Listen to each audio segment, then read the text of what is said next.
Welcome to Watershed Chats, presented by the Water People podcast in collaboration with Patagonia. Watershed moments are traditionally understood as a division or distinction between two phases. They can be turning points that define our shared history. Here, we sit down with experts and those having a go at building and dreaming new ways into fruition for a healthy and habitable future on planet Ocean. Sean Doherty is an author and journalist known for his raucous Aussie candor and indispensable contributions to the Fight for the Bight campaign that rallied surfers from around the globe to rise in opposition to proposed deepwater oil exploration in the Great Australian Bight Marine Park. The campaign was a win not only for Australian marine life, livelihoods, and coastlines, but also for the power of community to resist corporate insanity. As we're recording amidst social distancing, Dave and Sean caught up over the net, so please excuse any dropouts or glitchy moments and enjoy hearing from one of surfing's finest and funniest storytellers. Welcome, everyone. This is Watershed Chats. Today we've got Sean Doherty. He is many things, so welcome here with us, Sean. I wanted to start with some of the descriptions that are online that I was finding of you yesterday, because we get plenty of time. You know, we do lots of stuff with Patagonia initiatives and trips, and it's always impressed me how many projects you have on the go. And so one thing I was reading yesterday, which I loved, was on a place where a number of your books are available. It was the profile of you, and it was stating that you write and contribute to Sydney Morning Herald, to Surfing Magazine, Surfers Journal, Surfing World, and that, in precise words, is considered by many to be the best surfing journalist in the world. He is also, of course, a great bloke and a red-hot surfer. Now, did you write that? I need to know. I wrote the last bit. I certainly didn't write the bit about being the best surf journalist in the world. That's not my style. But the red hot surfer was all you, for sure? Oh, 100%. Yeah, totally. That's all my handiwork. I figured you could have written that bit because when we go on our trips, you never let anyone take pictures of you surfing. If there's a camera around, you don't go out. It's like you're hiding some kind of out of this world surfing ability that you don't want people like me to feel insecure about. But I liked the fact that you were laying it down there like that in your profile. Don't want to steal your thunder on those trips, Dave. Yeah, I'm appreciative of that. Thank you. Thank you very much. Right now, when we read what you write, you know, like you're writing around the political landscape in Australia, you're writing around big oil threat in the Bight, you're writing around historical figures in surfing, you know, like the MP books, even the latest one, the Golden Days around the Surfing Hall of Famers in Australia and stuff. Like those are all really meaningful stories to people, and they have a real purpose behind them. And so I was curious about the point at which the surf ticket of just, you know, going on surf trips, penning a few words at the end of it, keeping the ball rolling, changed in a way where you are now writing this stuff that's like really firing people up and is really prodding people and is really turning cogs in people's minds. Was there a specific point for you where something changed, or has it just grown? I think on a personal level, and when you're dealing with writing about people and the human condition, and like the Peterson biography obviously was a huge one to have that land in my lap. I had no writing chops at all at that stage.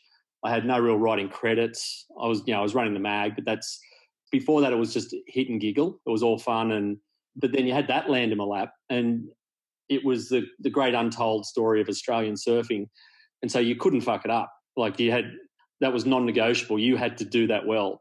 You know, an unbelievably complex character, an unbelievably complex story with so many threads going into it. Like your writing had to grow up overnight to deal with it.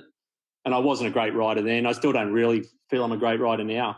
But I felt with that, I said, right, the one thing I can do is give a lot of myself to it in terms of speaking to everyone involved and trying to understand what was going on. And that really unlocked, for me, like how to tell someone's story. At least that put me on that path. In terms of the activism stuff, and, it's probably since you and I have been hanging out a bit more, and there's been no conscious point where it actually flipped over and I said, right, okay, this is it. And there was no path to Damascus kind of moment for me. But, man, I think we've just slowly, as we've kind of got deeper and deeper into this thing, it's just like, and we've just, pulled the curtain back a little bit and seen how it really runs. And a lot of it's horrifying. Yeah. It's an outrage, like in the times where I've seen you, when you've uncovered a story or an event or someone's actions, or like, the things in South Oz, like when they come and do these fake meetings with people and stuff, like you get pissed off about that. Yeah, oh, totally. Yeah. Like I've always had a fairly anti-establishment, like we were punk rockers as kids. And I think it's just had this late onset in life. Because, I grew up in a place called Foster on the North Coast. So we were little surf punks growing up. We listened to a lot of punk music. Like I remember my brother and I, when I probably was about 17 at this point, we were surfing Janie's Corner at Foster there. And we were surfing the back beach and at a place called Sharky's. And it was me and him. And halfway through the surf, we just heard this huge gurgle. And suddenly this massive brown cloud spread out from the south end of the beach, because it's the overflow pipe from the sewage works. And the thing shat itself, and it was just untreated sewage. And my brother and I just lost it. And we just drove straight home. We got jars, went out, scooped it all up, took it out, went straight to the local paper, got it into the local paper, and then went from the local paper to the council chambers and dropped it on the front desk. Wow. Very and said, cool. You can have this back. Yeah. Wow. And so, like, we grew up, mate, it's God's country up there. It's beautiful. And we had a real sense of that. And so after 20-something years down the track, and you and I end up working together and in the Patagonia thing, and just the deeper we've got into it, the more horror shows you see, and you get a sense of how this thing really runs. And I think that, and we had long chats about this, those long 8-hour drives across to the West Coast, about what we can actually do. And I'm not going to go and surf like you, but I figured, what I can do is I'm pretty good at unpicking this stuff and researching it and getting in behind it and putting it across to people how things actually run. And I think the Equinor thing in the Bight, obviously people were pretty upset and pretty horrified on it, on just an environmental level, the potential threat that was there with that. But then it was just a chamber of horrors, because you started looking at it from every angle of it, and none of it made any sense. It was economically, Australia subsidises so much money to the fossil fuel industry every year to keep these things going. And then you looked at the regulatory process in behind it, and how matey it all is, and everyone in the regulatory bodies are all ex-oil and gas, and then you see the political side of it, and it's 1,000 times worse again. And the fossil fuel industry is so far up the government's arse, you can't tell where one stops and the other starts. And you look at all of this and you just go, this is horrifying. Yeah. This is not in the country's best interest, and it's certainly not in the best interest of the Bight, the marine ecology out there. And we should be doing way better. And I think as time went on, I think the Bight thing, initially people were incensed that it was going ahead in such a pristine area. And even to the layman, it looked to make no sense, whacking a deep water oil rig out there. But then as time's gone on, it doesn't matter what angle you look at it from, politically, economically, in terms of building some kind of future for the country, none of it makes any sense. And I think that's slowly kind of gathered momentum as we've gone along. When you're following these leads and digging up some of this dirt, is that something you get a kick out of? Like, do you get a cheeky little smile on your face, just like, I can't wait to call this guy out, whoever it is that's lurking in the shadows? Is that part of the rush of it too for you? Oh, 100%, yeah. Like, I wouldn't say I'm confrontational, but I won't shy away from it. And the thing is, the other thing that really struck me with this, though, is the system is so geared in the favour of the system in terms of the companies, and it's so matey, and it never gets challenged. The mainstream media rarely challenges it, and a lot of the stuff I pick up comes from independent media. who look into it and look behind it and look at their tax and how it all works. And so they never get challenged, and they're not very good at dealing with it. This was the thing with Equinor. Equinor come from Norway, where they've made the country phenomenally rich, and everyone loves them. They're all hailed as this great benefactor for the country. And they came to Australia and probably never had to confront something like they've confronted. And suddenly the whole country just turned on them, and their social media just shat itself. It all on one day. Like they had 20,000 comments on one day coming all from Australia. I could only imagine that social media guy, he had the worst day of his whole life. Probably also tricky because he was trying to decipher some of the language that was coming at him because it was so far from English that he'd be used to as well. Oh, mate, the stuff coming from down the Bight. I sit there, I was rolling around the floor in tears. And they shut it down it almost shut down for a whole year. They just didn't know how to deal with it. And it's the same when you confront the politicians here. And we've seen it on a local level where I live here in Torquay. There's a couple of elections been and gone with this Bight thing was a big, big part of that election. And they didn't know how to deal with people who wanted some change around that because it's challenging like decades old thinking and decades old systems of how this country runs. We've just dug holes for a living for so long. That's what we do. And to suddenly challenge that mentality and to try and really put it to them and just go, well, this is not the way forward. They just didn't know how to handle it. And the system just locks down on itself and they don't comment and, don't stick your head up. As soon as it became a thing, as soon as that Bight thing really took off, man, they ran for the hills. You could not get a politician to talk about it because it was electoral poison. There's no votes in it because no one wants an oil rig out in the Bight. No one wants it there. But there's a lot of money for the fossil fuel companies who donate to the political parties. Do you find that empowering then, that phenomena, that if you do challenge them and if you especially challenge them publicly where there's witnesses to it, you can be effective in getting to them? You can get through those protecting mechanisms they have to distance themselves from communities and people. Is that an empowering experience for you? Oh, totally. Yeah, it's been a real education as to how to unlock the system a little bit and play it and to see how it runs and just looks after itself and it locks around these old ideas and won't let anything else in. The way we were going to win this, you had to kind of win it politically. You had to find soft spots, which ultimately are marginal seats. Yeah. And it didn't dawn on me till 6 months after, like we had a federal election last year in May, and it was only 6 months later that it got revealed that Labor were on the verge.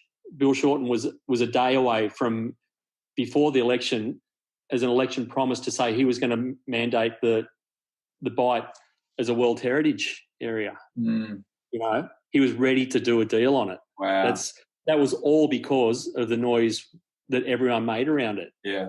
And that revelation, and it was 6 months after the fact. We didn't know that till after. Yeah. I went, holy shit, okay. That really went pretty close to saving it right then. Yeah. And that's when it kind of dawned and go, righto, okay, we kind of need to play the game a little bit. Yeah. And I think that's been the big thing to come out of it. Like win or lose with the Bight, the real lesson was that we've actually got a bit of clout if you can collectively rope up all the people on the coast. That's been the real lesson. That's if you can make a voting block out of them and around issues that really matter to them, then you kind of got something, They can't ignore you anymore. Yeah. Just to step back a little bit, you were a tracks editor from 2000, was it? 2000, yeah, right. And for how long? Oh, too long. I think I left in 2008. Yep. Yeah. So the roots of tracks are all this sort of stuff though, yeah? When you talk with Albie and you talk with those guys from that era, it was really a social, political, ecological commentary of those times, wasn't it? Yep, 100%. Yeah, and one of the things they made us do when I first started working there, and they kind of do it with anyone who goes in there, they make you, if you've got nothing to do immediately, they go, well, go into the storeroom and start reading the back issues from the very start, 1970s forward, just to get a feel for where it's come from. And, you look back at that 70s era and the mag's full of, it was modelled off the Oz, which was a real counterculture anti-establishment newspaper at the time, but it really had a go at the system, and it was having a go at big issues like sand mining at the time was huge. Yep. Nuclear and sewerage outfalls were big. Like Vietnam was still around at the very start. And so that the mag had that sense for a long time. And then I think what kind of happened is that the mag reflects surfing society a bit. And personally, I kind of just went along with it. For 20 years, man, we just didn't bother with any of that stuff because we had it so good. You know, we just went surfing for 20 years and even longer. And they were really good surfing years, you know. There were like travel opened up and there wasn't a lot immediately on the beaches to protest about. Like you go anywhere else in the world and you come back to Australia and just go, thank God I'm home. It's like white sand, blue water. It's the land of milk and honey. And you kind of, like that went on for decades. And generationally, we had a couple of generations, my generation included, where you just didn't really have a frontline activist kind of mentality. You're kind of selfish in a lot of ways, but you just didn't have much to push back against. Yeah, it was interesting times too. For me, I was in the 90s. I was a little grom, and I remember at Burleigh, there was a fella, Dennis Callanan, who's one of Rabbit Bartholomew's, best buddies, went to school together, all that kind of stuff. And he was helping run SAND, which was the group Surfers Against Nature's Destruction, or Surfers Against Nuclear Destruction. Yep. Yeah, and they had some great events in that region all around, stopping development at the northern end of the Gold Coast, or just protesting those specific issues, especially around nuclear. So it seems to me, like as a Grom, I saw that it was happening, but it just wasn't cool. Like it wasn't popularized, or it had fallen out of favor with the overt side of surfing industry and culture, where once it was the center of it all in those 70s periods through tracks and Surfing World, all those medias that we had. But it just got eclipsed by the good times. That is exactly the characterisation of it. People just lost themselves in surfing. It allowed a lot of this stuff to happen behind the scenes. And there was still great stuff, there's activism being done in pockets here and there. But as a big movement, it kind of faded out. Yeah. And that's what was so, incredible to watch about the Bight thing, was that just to see that whole thing come back to life. And that movement was always there. It was kind of always there, just waiting to come back in some form. It just needed an issue to kind of circle around a little bit, and it found its point in time, and that was it with the Bight thing, How do you feel now then, washing the whole COVID thing to the side for a second, like just before that came onto the scene and we had the big oil, win? What was your feeling then about the general idea and experience that a lot of surfers in Australia had experienced activism for the first time, had been empowered by it, and perhaps are looking for another way, another outlet or another focal point? Where do you think that could pop up, or is there anything on your radar right now that you're feeling could be that next expression of that giving a shit? Well, mate, sadly in Australia, you're not going to run out of stuff to protest against, not with the current way things are, particularly around the fossil fuel thing. You're seeing that they're pretty emboldened at the moment. They're probably seeing it as their last real chance to get in before the world shifts and they become obsolete. Like all their markers are tanking a lot of the fossil fuel companies and the writing's on the wall. So they're trying to just get in and so they're having a last run at it. And already you're seeing like off Newcastle. They're looking at putting gas rigs off Newcastle, which would be the first on the East Coast. You've got it down at Bass Strait, but they're so brazen that they're already planning to put it straight off Newcastle down to Sydney. Yeah, exactly. So, that's the crazy bit, is that it's not just Newey, which is already quite industrialised, but all the way to those northern beaches as well. It's pretty bold. Yeah, totally. The crazy thing, my phone, dude, is so many people just all the time just going, look, they're just flicking me with things. They're going, here's this thing, here's, like the last week, there's all under the cover of the COVID thing, all these protections have gone out and these deals been done around old growth logging here in Victoria. Yeah. There's a bunch in Tasmania. It's just everywhere, and you're never going to win it all, but you've kind of just got to push back against it. And it's just crazy times right now because all the momentum around that Bight win and with climate change in particular, And it was all like, nothing can stop us here. We're going to really make some inroads here against this. And then it's like, bang, this. The world just stops. We haven't even mentioned fires and the summer that we just went through. How crazy is that? Like, that's just, to me, that is just baffling. And like you were just saying, it was such a moment of potentiality or something just before the COVID thing, where it was like we're all talking about these issues, these bigger impacts that we're having on the scale of radical drought, radical fires, and all this loss of species and landscape through that summer that we just went through. So what do you feel like? Is the COVID thing just too much of a wet blanket over all of this and we've just got to put things on pause? Or can you right now keep that to the side and still work on these issues? Have you got any insights into how you're navigating this right now? Yeah, well, you can only look in the crystal ball here and you can probably read what's going to happen on the other side of this. We've gone into a big hole economically as a result of this. The government will come out the other side and just go, look, we need to supercharge the economy to get it all back.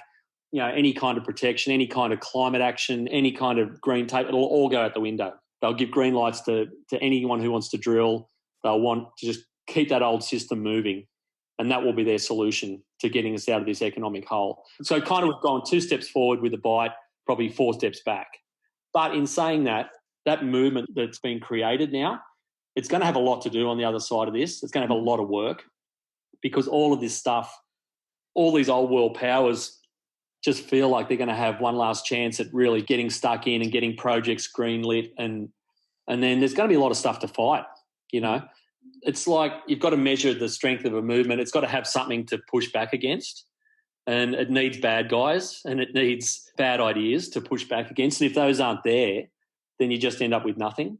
So the fact that on the other side of this virus thing, you're going to have a lot of crazy stuff going down, that might actually, in a way, counterintuitively, that might work in terms for your movement because suddenly you start seeing stuff getting greenlit and forests, knocked down and people won't take it lightly. They'll push back against it. Definitely. It's like the big oil thing was such a big threat and that's what brought out everyone en masse, wasn't it? It was that modelling, that one model image that just got everyone fired up about it. So that's interesting. It's an interesting point of view about the flip side of this because it is concerning how that Neville, what's his name? Nev Power. Yeah, good old Nev. Yeah, it seems like it's an indicator of what's on the other side, isn't it? Yeah, that's it. And that's Australia's solution to anything at the moment is to dig a hole, really. And that's probably going to happen on the other side of this. But it's a different landscape, If they try and do it near the coast, they'll already be thinking, what happens if we end up with like 5,000 people turn up at the beach against it? Exactly. So by bringing down this thing in the Bight, already you've signalled your intention and your capability that, you can really turn public opinion quite easily and people really don't want them. They've got a bit more insight into how it works and they know we can't keep doing this shit forever. It belonged in the 1950s. We need to be doing better stuff and stuff that you can actually sustainably do into the future without killing the place at the same time. Yeah, it's really exciting to have seen that for a lot of people's first experience of activism that there was a result quite quickly is something that's just such a blessing for the movement of people caring for country to feel that, because there's so many people, especially in our region, there's a lot of long-time activists who are pretty burnt out. So it's great to feel that perhaps there's a whole new wave of people participating in the process. It's so true, mate. You look at a lot of your crew, they've fought for years on stuff and wins are so rare, you know. And even if you win, you generally only have to fast forward 3 years and someone else has a go at the same thing. Yeah. But you're right. Like for old, crusty barnacles like me, like and you, like we can lose heaps of stuff and still keep turning up because we know we've been there long enough and we know you don't win a lot, but you've got to stay in the fight. But I think for the new generation who came in for the Bight campaign and paddled out and met people and felt that energy in the water and just felt like they were part of something bigger, I think for those guys to get the win, that will make them, for the rest of their lives, they'll hang on to that and they'll go, right, what's next? Yeah. Yeah, it's great, isn't it? So talking about those paddle outs, have you got a highlight from any of those for you, where you were there just looking around, sort of shaking your head and just stoked? They were all pretty wild in their own way. It was, I think, the first one in Torquay. Like, we didn't know. Like, we put that together. Well, Damo Cole did most of the legwork in pulling that together, and we didn't know what that might even look like at that time. We knew there was a big social following around the issue at that point. So we're kind of going, God, maybe a few hundred. We could get a few hundred there. And then we got down there on the day and you couldn't get a park. Like, we parked we were like in Mundy Street back in Torquay, which is like 3 streets back. And we were still half an hour early before the thing turned up. I've just gone, holy shit, there's a lot of people here. I hope Damo's got security. Luckily, he had Morris there to run the show. There was a shit ton of people. It was like, I don't know, it was like 3,000, 4,000, 5,000 people there. Yeah. And that's when we went, holy shit, this is kind of real. Yeah. And then they just got a life of their own from there. So I've always thought that the paddle out thing is a really authentic part of surfing culture. And I feel like that's also part of the reason that those became so contagious and so just fantastic around the country, is because, like, we have the history of doing it when you have, a fellow surfer pass away, and we go out and you have those circles, and it's a way of, acknowledging an intense moment or transition moment of some kind. And I just think it's really great that surfing has given that ritual or that type of ceremony some real clout, and holding it up in a way where it's like, yeah, we can apply this to an issue that could see the death of this place and the death of our lifestyles, or, the way we live our life on this stretch of coast. And I just think it's a really fantastic thing that's happened, and that really did happen. Like, there was yourself and Damo and some key characters in the mix of orchestrating it, but they were really coming up through own communities' decisions. It just felt real for everyone. Yeah, really great. Like I said, that movement was there already. Yeah, exactly. I think the key thing with that, with the whole notion of the paddle out and the beach protests, it made it really, really hard for politicians and critics and all the brass to push back against it, because you can't argue it's the Australian way of life. Yeah. If you had moved those 3,000 people and put them in the main street of Torquay, you would have had cops all over it. It would have been shut down in a heartbeat. Yeah. It would have had more controls on it. But put it on the beach, plus you've got the other big thing was that there was heaps of young families there. Yeah, exactly. Heaps of crew my age, with your age, with grommets.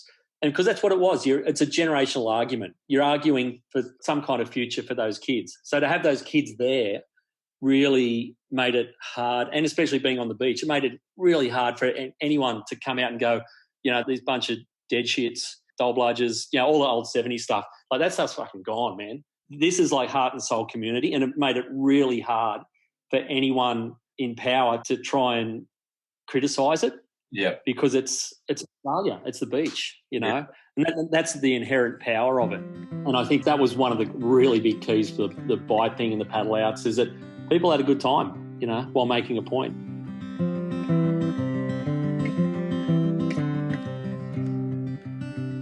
This episode of Watershed Chats is presented by Patagonia, whose purpose-driven mission is to use business to protect our home planet. Thanks to our sound engineer, Shannon Soul Carroll, and artist-in-residence, Chris Miyashiro. On behalf of myself, Lauren Hill, and my partner in rhyme, Dave Rastovich, thanks for listening with us. Learn more at waterpeoplepodcast.com.